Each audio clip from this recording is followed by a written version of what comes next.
오늘 주신 말씀 디모데전서 1장 8절로 11절입니다. 디모데전서 1장 8절로 11절 신약성경 337면입니다. 디모데전서 1장 8절로 11절 저와 같이 다 같이 한 목소리로 봉독하게 되겠습니다. 그러나 사람이 율법에 함께 있으면 율법은 선한 것인 줄 우리는 아노라. 알 것은 이것이니 율법은 옳은 사람을 위하여 세운 것이 아니요 오직 범죄자와 복종치 아니하는 자며 경건치 아니한 자와 죄인이며 거룩하지 아니한 자와 망령된 자며 아비를 치는 자와 어미를 치는 자며 살인하는 자며 음행하는 자며 남색하는 자며 사람을 탈취하는 자며 거짓말하는 자며 거짓 맹세자와 기타 바른 교훈을 거스리는 자를 위함이니 이 교훈은 내게 맡은 바 복되신 하나님의 영광의 복음을 쫓음이니라. 오늘 본문 가운데에 간단하게 하나님께서 주신 율법에 대하여 사도 바울이 지금 말씀하고 있습니다. 유대 사람들은 율법을 아주 소중하게 여깁니다. 생명처럼 소중하게 여길 뿐더러 유대 사람들의 마지막 자존심이 바로 이 율법에 있습니다. 우리는 율법을 가진 자다. 율법을 가졌기에 그만한 특권이 있다라고 생각을 합니다. 그들의 자랑이요, 때로는 교만이요, 이것 때문에 율법을 가지지 못한 사람을 멸시하기도 합니다. 그것이 바로 율법입니다. 유대 사람으로 하여금 유대 사람 될 수 있는 정체의식은 바로 율법에 있는 것이옵시다. 그래서 유대인이 누구냐 하고 나면 하나님이 우리에게 율법을 주었다 하고 율법을 가장 중요하게 여기는 바로 그 사람이 유대 사람입니다. 우리 검든 희든 그 상관이 없습니다. 심지어는 히브리 말을 하느냐 못하느냐도 중요하지 않습니다. 율법을 어떻게 생각하느냐에 따라서 유대 사람 되기도 하고 이방 사람이 되기도 합니다. 조금 더 깊은 신학적인 말씀을 드립니다. 소망교회 여러분은 수준이 높으니까 잘 이해할 줄로 생각합니다.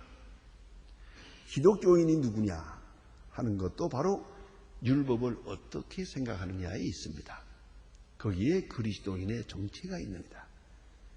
좀 더 구체적으로 말씀을 드리면 예수님께서 십자가에 돌아가신 이유,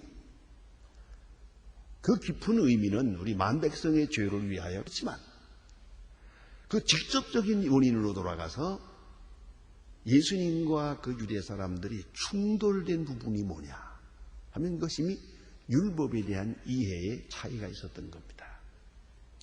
예수님이 생각하는 율법관과 유대 사람들이 생각하는 율법의 해석이 달라진 겁니다. 같은 율법입니다. 같은 율법을 놓고 어느 각도에서 보느냐는 것입니다.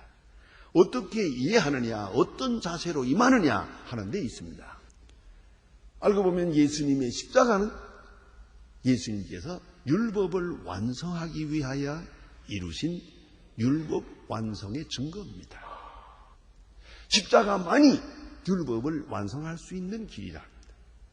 그것이 예수님이 말씀하시고 성경이 증거하는 율법의 핵심입니다. 그러므로 오늘도 마찬가지입니다. 율법을 놓고 한번 생각해 보세요. 나는 어떻게 생각하나? 자, 우리 흔히 말하기를 자유시민 그럽니다. 자유시민이 누굽니까? 법을 두려워하지 않는 사람입니다. 율법과에 관한 대한민국의 법을 다 법을 깨끗하게 지켜가면서 법이 나를 괴롭힌다고 생각하지 않고 법이 나를 보호한다고 생각하는 사람입니다. 이 사람이 자유인이에요. 자유시민, 자유국가에 가서 보면은 법에 대해서 절대로 법을 나쁘게 생각 안 합니다. 법이 있기에 살 수 있고 법이 나를 보호하기 때문에 나는 자유하다는 것이옵시다. 그것이 소위 말하면 현대적 자유인이옵시다. 여러분 길에 나가 보세요. 당장 차를 몰고 나갈 때 저 앞에 신호등이 불이 꺼지면 어떻게 됩니까? 난리가 납니다, 당장. 신호등이 빨간불, 노란불, 파란불 이렇게 빙빙 돌아가면서 켜지기 때문에 우리가 다 같이 그 법 아래 우리가 보호를 받지 않습니까? 법의 보호를 믿고 푸른 신호가 켜지면 안심하고 달려가는 거예요. 만일에 저 푸른 신호를 내가 믿을 수 없다면, 그 푸른 신호의 보호를 받을 수 없다면 나는 차를 운전할 수가 없는 겁니다. 생각하면 모든 것이 법이요 질서예요. 그 법이 나를 하느냐, 법 안에서 자유를 느끼느냐, 아니면 법의 속박을 느끼느냐 하는 것이죠. 법을 무서워하느냐 하는 거죠. 자, 쉽게 생각해서 거리 나가서 순경을 만납니다. 순경이 반가워요.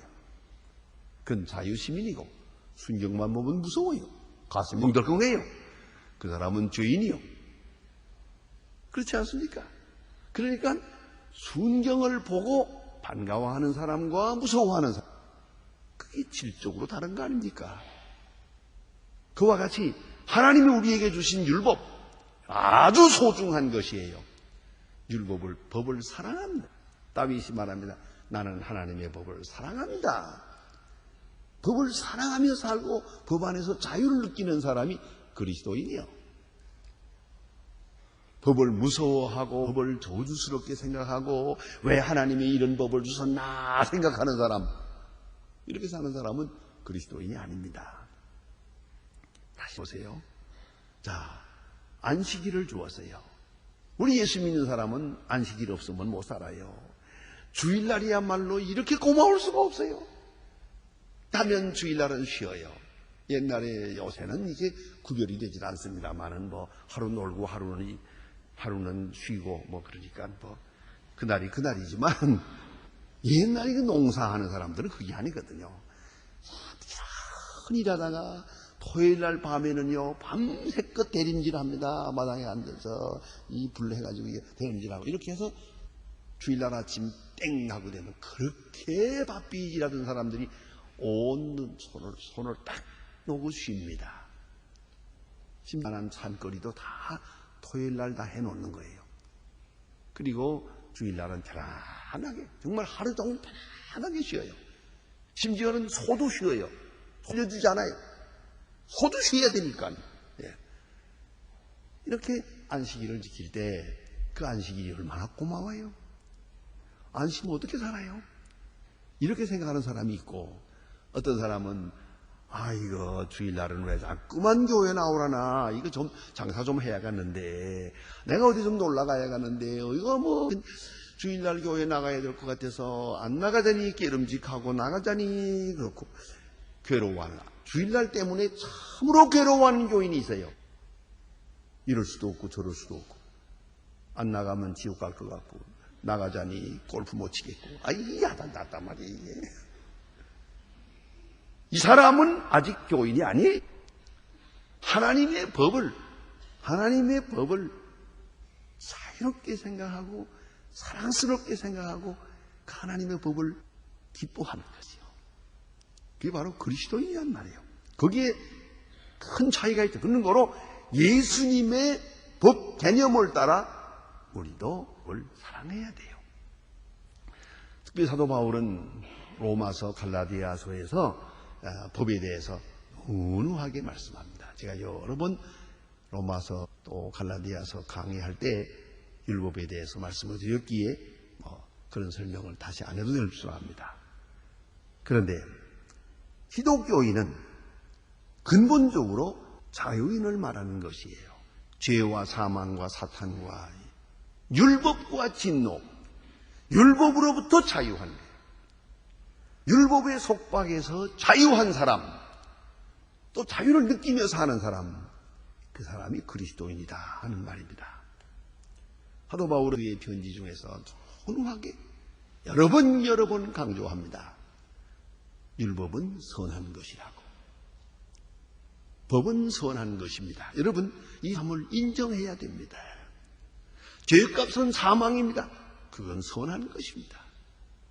내가 죄를 짓고 내가 벌을 받습니다. 그래도 법은 선한 것입니다. 법을 원망해서는 안 돼요. 내가 콩을 심고 콩을 거두고 팥을 심고 팥을 거둡니다. 내 잘못으로 내가 당합니다. 그러나 하나님의 법은 선한 것입니다. 하나님의 법의 선함을 인정해야 됩니다. 그것이 하나님의 백성의 자유이다. 그래서 법이라는 것은 오늘 본문에 보는 대로 철저하게 불법자를 위해서 있는 거예요. 불법자를 위해서. 오늘 본문에 있지 않습니까? 율법은 선한 것인 줄 아노라. 알 것은 법은 옳은 사람을 위하여 세운 것이 아니요. 옳은 사람에겐 벌이 필요가 없어요. 그런대로 법 없어도 살 사람, 율법전서 몰라도 돼요.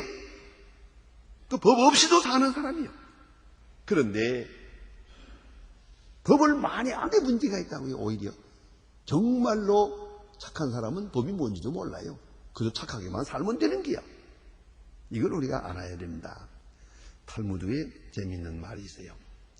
애법은 판사가 어떤 날 자기 친구에게서 돈을 좀 꾸었습니다. 얼마 안 되는 돈을 꾸었는데 그 친구가 돈을 빌려주면서 하는 말이 채용증서를 쓰게 증인을 세우고 서명을 해야겠구만 그랬더니 이게 판사가 기가 막혀서 자네 나는 못 믿나? 그까지 돈 들면서 그렇게 복잡하게 채용증서를 쓰고 증인까지 세우라고 하나? 그러니까 이 친구 하는 말이 판사가 아닌가? 자네 머릿속에는 법밖에 없어. 법조문으로 꽉 차 있어. 그것이 없으면 자네는 살지를 못. 아마도 채용증서가 없으면 자네는 분명히 돈 안 갚을 거야. 그랬다. 갚으라. 그래서 채용증서 받았다는 얘기예요. 가만히 보면요, 이 법과대학 나온 사람이 죄를 더 잘 지어요. 기가 막히게 죄를 지어요. 밤낮 법노름을 하자 그래요. 예. 이 법이라는 건 좋은 방향으로 쓰질 못하고 그게 나쁜 방향으로 쓰여질 때 요리조리 빠져나가요. 법으로 남을 얽고 법으로 남을 괴롭히고 자기를 정당화하고 이게 바로 세상입니다. 그걸 비웃는 그런 탈무드의 얘기가 그 옛날에도 있습니다. 다시 한번 생각해 보면요, 법의 뿌리로 돌아가 생각해 봅시다. 이 법이라 하게 되면 모세의 율법을 말하는 것이다. 십계명부터 핵심은 십계명이고 그걸 풀이해서 이제 계명이 이루어지는데 모세가 계명을 받았습니다. 아시는 대로 제가 계명 받을 때는 애굽에서 나와서 광야에 있을 때입니다. 그때에 시내산에서 하나님께서 그에게 십계명을 주었어요. 그리고 백성들에게 가르치라고 했어요. 이게 이제 계명의 시작입니다. 그러나 우리가 알아야 됩니다. 그전에는 계명이 없었습니까? 하는 거예요. 흔히 말하는 율법이라고 하는 계명은 없었어요. 십계명은 없었단 말입니다. 그러면 그동안은 그 수천 년 동안은 무엇으로 살았나요? 문자 든 계명은 없어요. 살인하지 말라, 가늠하지 말라, 도둑질하지 말라, 그 법은 없어요. 그런 법조항은 없지만은 법이라고 하는 양식이에요. 하나님께서 창조하실 때, 인류를 창조하실 때 에덴 동산에서 율법을 준 게 아니에요. 율법을 마음속에다 주었어요. 보았는 율법을 마음속에 주었어요. 그게 착한 양심이에요. 법을 몰라도 이건 나쁜 줄 알아요. 이건 뭔 줄 알아요. 다 알고 있어요. 그것이 본성이에요. 본성으로서의 율법을 하나님께서 마음속에 넣었어요. 그건 조항조항 따질 게 없어요. 몇 조항이냐 몇 번이냐 그것이 어느 조항에 어느 법조문에 의해서 필요가 없어요. 그것은 양심의 법이요, 상식의 법이요, 이성의 법이요, 마음속의 법, 마음속에 단 말이에요. 이것으로 충분합니다. 그것만 가지면 됩니다. 자, 그런데 그러고 보면 아담도 아브라함도 이삭도 야곱도 믿음의 조상들은 다 그 법으로 산 거예요. 십계명을 몰랐어요. 알 필요도 없고. 그렇게 인간의 본성으로 하나님의 형상으로서 충분한 거예요. 그렇게 법을 지켜 살았는데 이제 문제는 이거예요. 이것이 죄악으로 말미암아 흐려졌어요. 흐려지고 굽어지고 왜곡되고 이래서 어디까지가 의인지 불의인지 법인지 알 수 없게 되어버렸어요. 그래서 하나님 이스라엘 백성을 구원해 놓고 광야에 놓은 다음에 이제 그들에게 율법을 주시는 거예요. 이건 뭐냐? 없던 법을 주시는 게 아니에요. 하나의 증거만 말할 십계명을 주신 것은 출애굽기 20장입니다. 그런데 성경을 자세히 보면요, 안식일을 지키는 법이 16장에 나와요. 그러니까 안식이라는 법도 알고 보면 십계명 이전에 있었던 거예요. 그게 문자적으로는 흔적이 없지만은 분명히 16장에 안식일이 나오고 십계명은 20장에 나옵니다. 그러니까 우리 마음속에 모든 법이 다 있어요. 살인하지 말라, 간음하지 말라, 도둑질하지 말라, 다 법이요. 우리 마음속에 다 있었는데 이것만 가지고 충분치는 못해요. 다 흐려졌어요. 왜곡돼서요. 그래서는 뭐 옛날에 전쟁 때 그런 얘기가 있었어요. 전쟁 후에 야, 넌 양심도 없냐? 그러면은 대답을 뭐라고 하는지 아세요? 양심 폭격받은 지 오랬다. 넌 양심도 없냐? 그러면 또 어떤 사람은 대답하기를 그 귀찮은 걸 왜 가지고 다니냐? 집에 두고 다니지. 이게 그냥 웃는 농담이 아니에요. 양심 접어두고 산 사람 많아요. 양심 내버리고 산 사람 많아요. 아예 양심은 묶어놓고 다 태워버리고 산 사람 많아요. 그래서 세상이 시끄러운 거예요. 그러므로 하나님께서는 십계명이라고 하는 구체적인 규범을 주신 거예요. 이건 거울이에요. 루터는 말합니다. 율법은 거울, 말씀은 거울이다. 거울. 이건 거울을, 내 얼굴을 내가 못 보잖아요. 거울을 보고야 보듯이 말이에요. 거울을 보고야 알듯이. 십계명을 딱 보면 나를 알 수 있어요. 죄가 무엇인지. 살인하지 말라. 옳지. 이건 내가 살인했구나. 간음하지 말라. 그런 거로 내가 죄를 지었구나. 도둑질하지 말라. 그러니까 내가 잘못됐구나. 이제서 잠자던 영혼이 깨어나고 무뎌졌던 판단력이 다시 생기게 되는 거예요. 그래서 흐려졌던 십계명, 마음속에 있던 계명이 다시 밝게 살아나게 되는 것이죠. 그것이 계명이에요. 그것이 율법이라는 말입니다. 그런 거로 우리는 분명히 알아야 합니다. 율법을 통해서 먼저는 하나님의 뜻을 압니다. 하나님이 우리에게 무엇을 원하는지, 또 십계명을 보면서 자기를 압니다. 내가 어떤 사람인지, 어느 지경에 있는지, 그리고 그것을 압니다. 십계명을 잘 생각해 보면 이웃이 누구인지 그 심령의 눈을 밝혀주는 것을 볼 수가 있습니다. 말씀드립니다마는 율법 자체의 선함을 인정해야 됩니다. 이걸 지킬 때 자유해집니다. 이걸 지키지 못하면 가책에 매이지요, 저주의식에 매이지요, 속되지요, 다시 죄를 지을 수밖에 없는 속박에 매입니다. 그런 거로 자유가 없습니다. 심령이 좀 어두워지기 시작합니다. 불안에 떨게 됩니다. 우울증 환자도 됩니다. 마지막에 몸도 정신도 다 파멸입니다. 그걸 알아야 합니다. 그러면 율법을 놓고 볼 때 율법의 그 본뜻이 뭐냐입니다. use of law라고 합니다. 율법 어떻게 사용해야 되느냐, 어떻게 이해해야 되느냐, 몇 가지로 생각한답니다. 오늘 본문에도 나타나 있습니다만은 첫째는 율법의 본뜻을 알아야 합니다. 율법을 왜 주신 겁니까? 예수님 친히 말씀하지 않았죠? 말씀하셨죠? 어떤 제자 하나님 묻기를, 자, 계명 중에 첫째가 무엇입니까? 제일 중요한 계명이 무엇입니까? 주 하나님을 사랑하라. 둘째가 무엇입니까? 이웃을 내 몸과 같이 사랑하라. 율법의 근본은 오리지널, 오리지널 미닝은, 그 근본은 뭐냐? 사랑이다. 사실이 그렇습니다. 그 마틴 루터는 말합니다. 살인하지 말라.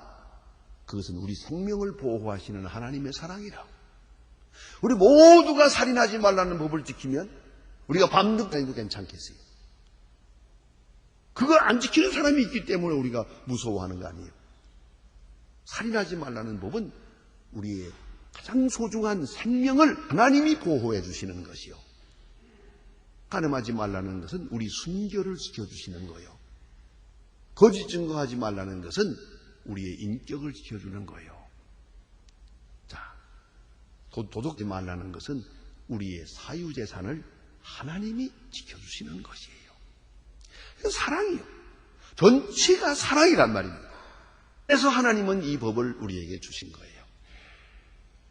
모두가 십계명을 지키면 우리 집 울타리는 필요가 없어요. 여러분 아시는 대로 우리 교회에 담장이 없잖아요. 저희가 담장 없이 만들 때 반들이 많았어요. 그래서 저는 많이 생각했습니다. 교회가 왜 담장이 필요하냐고. 교회가 왜 담장이 필요하냐고. 우리 집들도 그래요. 이 가까운 집들도 전부 다 그 담장만 없으면 얼마나 넓겠어요. 그렇지 않아도 좁은 땅에다가 담장을 쌓고 그 위에다가 철망을 하고 어느 집에 가면 유리 깨진 거 이거 넘어가다가는 그냥 막 어떻게 내라기게 이게 뭡니까? 일보래요. 근데 외국에 가서 보고 제일 부러웠던 게 뭔가 하면 제가 맨 처음에 63년에 처음 느꼈던 게 뭐냐면 집집마다 담장이 없는 거예요. 훤하게 들여다보여요. 커튼을 열면 안방까지 다 들여다보여요. 얼마나 참 그것만 봐도 부럽더라고요. 왜 우리는 이렇게 못하나? 우리 그 좁다란 말이에요. 담장을 연고치고 말이지. 이게 뭡니까? 왜 이래야 되느냐고요. 이건 참으로 불행한 것이에요. 그러면 자 이제 율법을 모든 사람이 율법을 지키면 우리는 이 담장 필요 없어요. 물세도 필요 없어요. 또 우리가 편안한 마음으로 인간관계를 맺을 수 있을 거예요. 그렇지 않습니까? 우리 집 아이들이 너무 늦게 들어와도 걱정 안 해도 돼요. 이게 다 율법을 안 지키기 때문이에요. 하나님은 이렇게 귀한 아주 귀중한 법을 사랑으로 우리 모두에게 주셨다. 그 깊은 뜻을 이해해야 되겠고 무엇보다도 긍정적인 면에서 적극적인 면에서 율법의 뜻을 이해했다 하는 말이에요. 그러기 위해서 두 번째가 민법입니다. 시빌로우라고요. 이 율법이란 민법적인 거예요.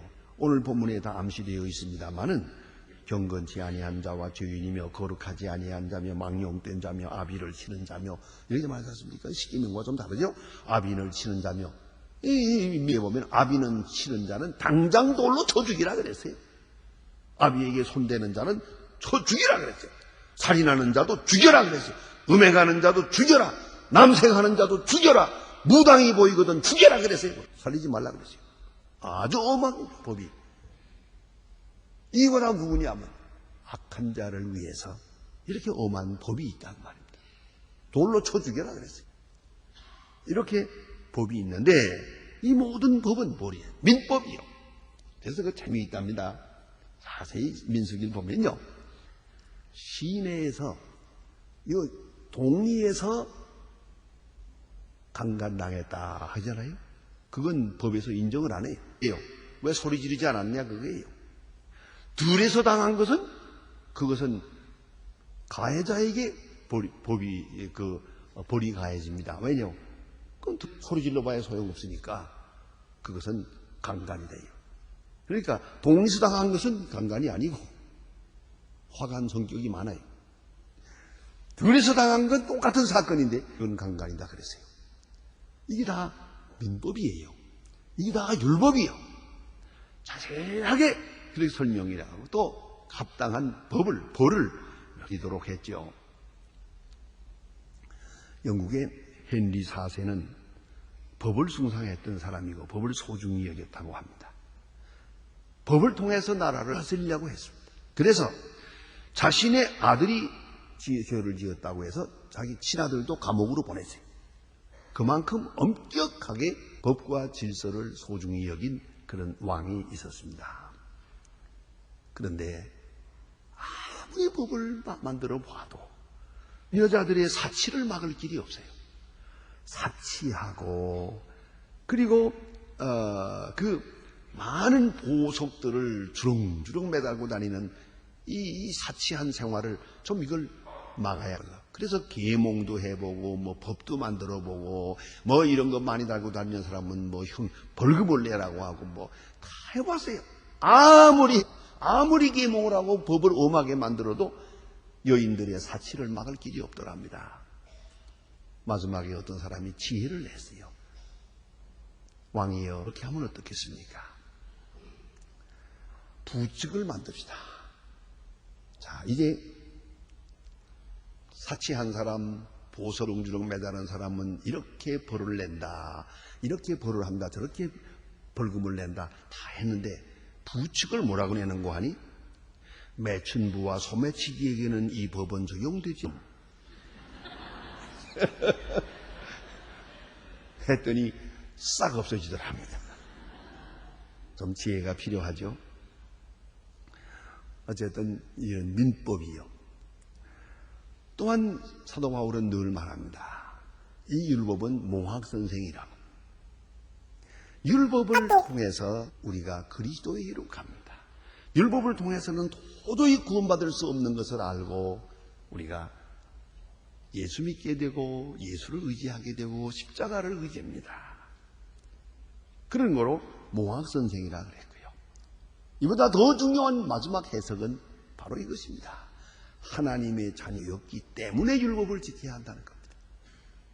그래서 개혁주의자들은 율법이 주어진 시점을 상당히 중요하게 여깁니다.